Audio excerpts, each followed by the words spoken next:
il y a des forces très grandes qui sont en jeu et que les gens qui nous manipulent, c'est pas... Eux, ils pointent à des sources externes comme étant le problème. En fait, c'est eux qui nous manipulent. Et donc, la propagande actuelle aux États-Unis est immense contre la Chine. Il y a une propagande négative relative à la Chine qui est d'une puissance incroyable et qui est sans arrêt. Et je pense que c'est un peu pour préparer les gens à accepter que la cause de leur problème, c'est la Chine, et aussi à accepter les opérations économiques et militaires contre la Chine. Et il faut se battre contre ça. Il faut se défendre contre la propagande.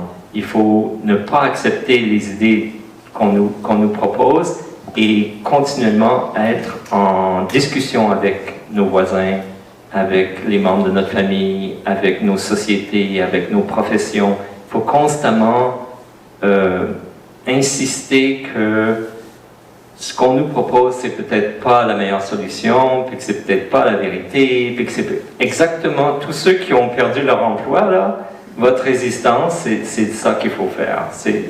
Et je reviens à une question que Myriam avait répondu à cette question-là tantôt. Qu'est-ce qu'on peut faire? Mais par rapport au vaccin, par exemple. Dites simplement non. Moi, je ne le prendrai jamais, mes enfants ne le prendront pas. Dès qu'on fait ça, on a une puissance très grande. Et si on est prêt à tout pour ne pas prendre ce produit et que nos enfants ne le prennent pas et que plus de monde sont prêts à le faire et qu'on joint d'amitié et aussi en association avec les autres qui résistent de la même façon, ça a une grande force.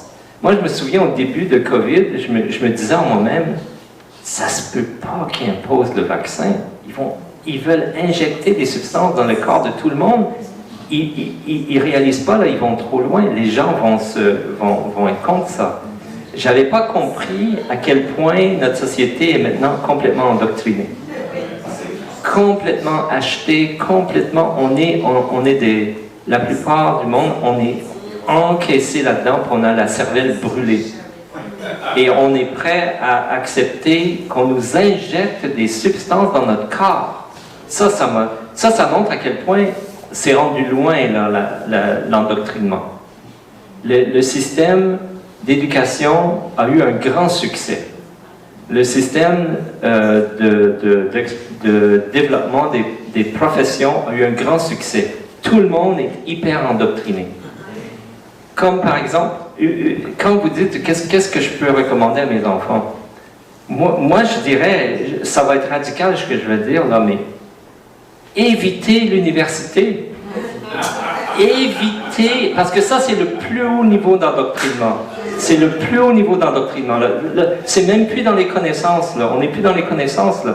On est dans l'obéissance totale et justifier les génocides et tout ce que tu veux. Ça, c'est l'université en ce moment. Faites assez d'éducation pour être utile, pour avoir une bonne profession, pour pouvoir discuter avec les gens autour de vous, mais évitez ce haut niveau d'endoctrinement qui est l'université. C'est un poison épouvantable. Et trouver une façon d'être indispensable sans avoir ce diplôme universitaire qui est un torchon et qui est la preuve...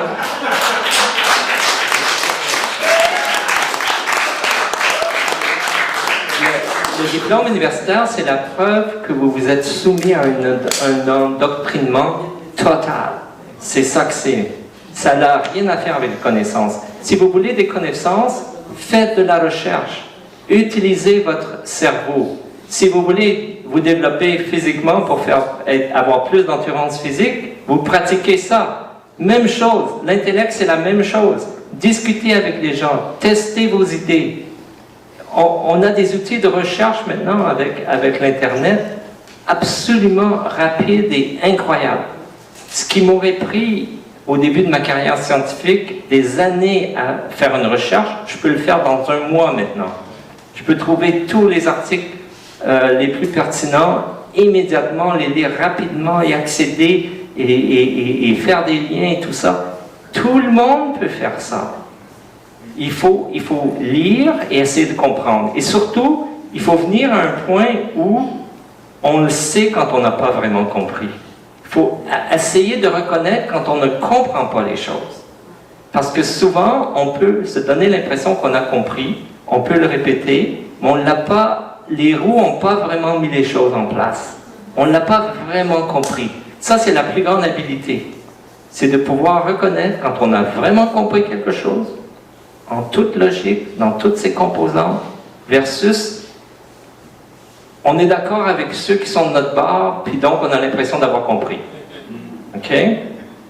Si on pratique d'être intellectuel, on va s'améliorer, on va pouvoir penser, faire de l'analyse, on va reconnaître ceux qui mentent, on va reconnaître la fausse logique, et ça va nous donner la capacité de se défendre un peu plus. Oh boy, je suis allé loin dans mes réponses.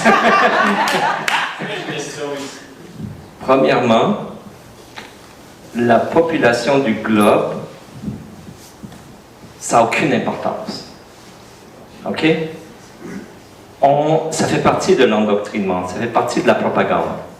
C'est comme annoncer qu'il y a un réchauffement planétaire. C'est complètement débile.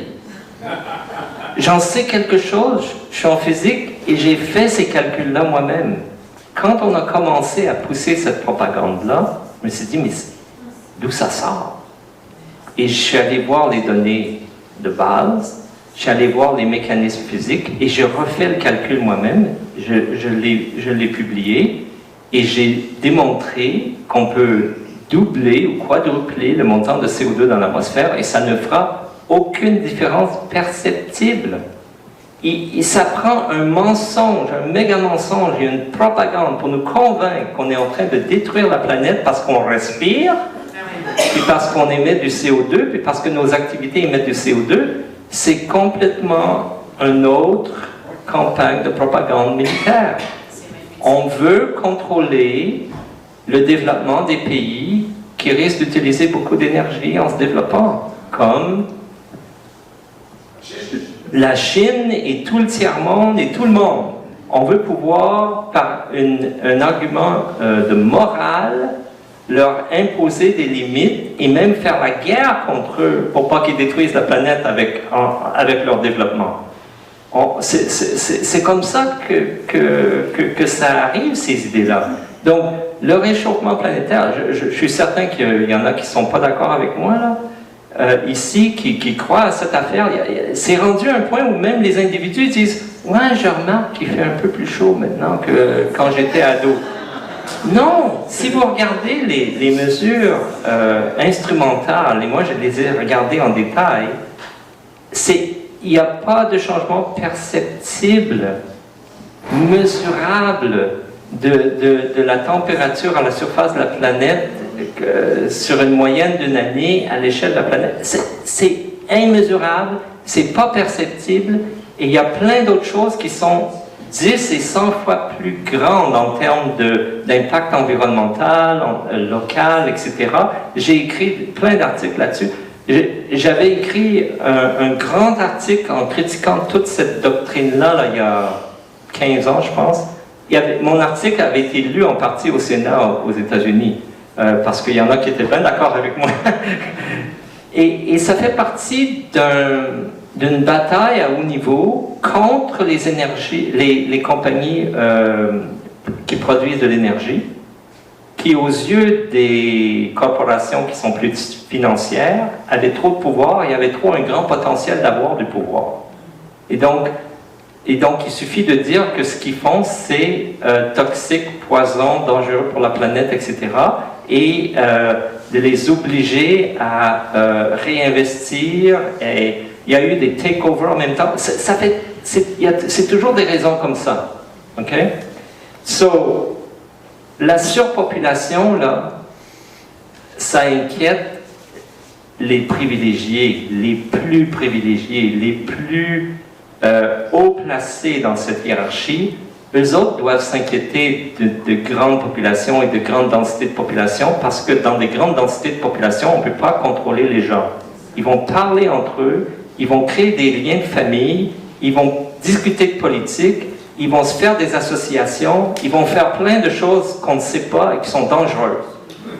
Alors, il faut éviter des hautes densités de population, il faut atomiser les gens et il faut les surveiller de A à Z avec tout ce qu'ils font à l'ordinateur et partout où ils vont à un guichet, il faut savoir tout à leur sujet, ce qu'ils disent, ce qu'ils pensent, etc., ce qu'ils achètent, il faut tout savoir parce qu'ils sont dangereux.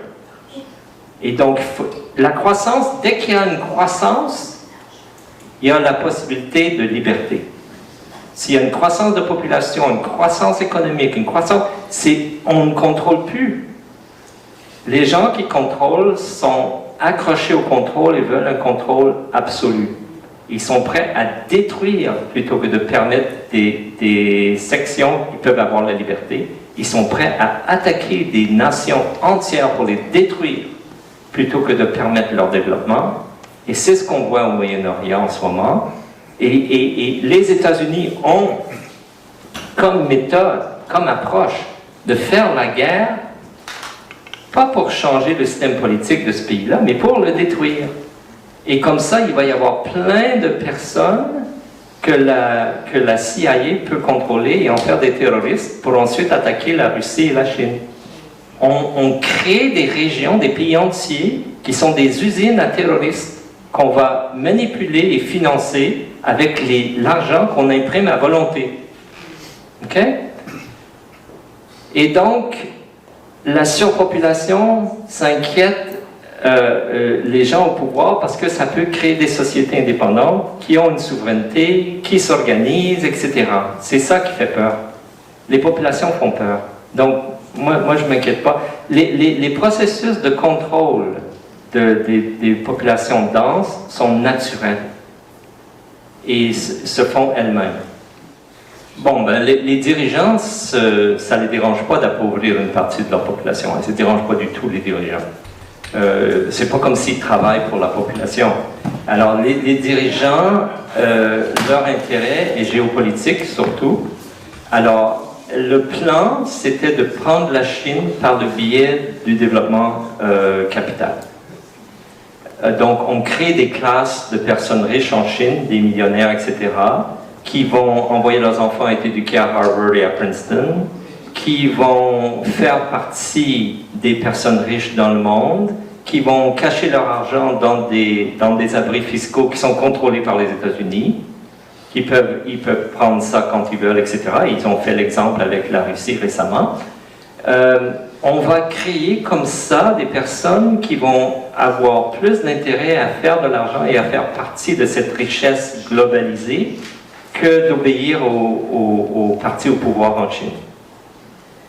Et en plus, la Chine va être dépendante de nous parce qu'on va acheter sa main-d'œuvre, on va acheter ses produits et ils vont être complètement dépendants de nous et on va pouvoir comme ça les intégrer.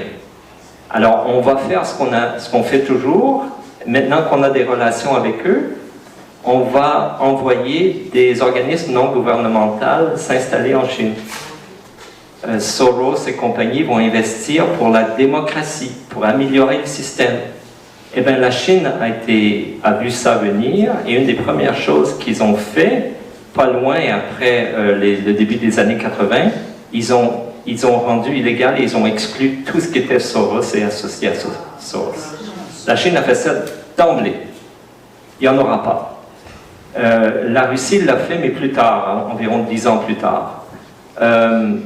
Parce que une façon de défaire les pays, il y a deux grandes façons de défaire les pays. Un, c'est on leur fait un prêt qu'ils ne peuvent jamais rembourser et ça devient un mécanisme d'exploitation de toutes leurs ressources naturelles.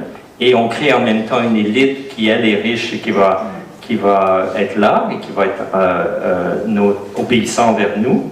Et s'ils refusent ça parce qu'ils ont une idée qu'ils veulent avoir la souveraineté ou des choses comme ça, on déséquilibre le pays en intégrant la société avec des organismes non gouvernementaux et la CIA qui rentre pour entraîner les factions qui seraient peut-être militaires, qui ont un intérêt à faire la guerre civile. On va tout faire ça pour créer une guerre dans ce pays et ensuite on va le détruire complètement.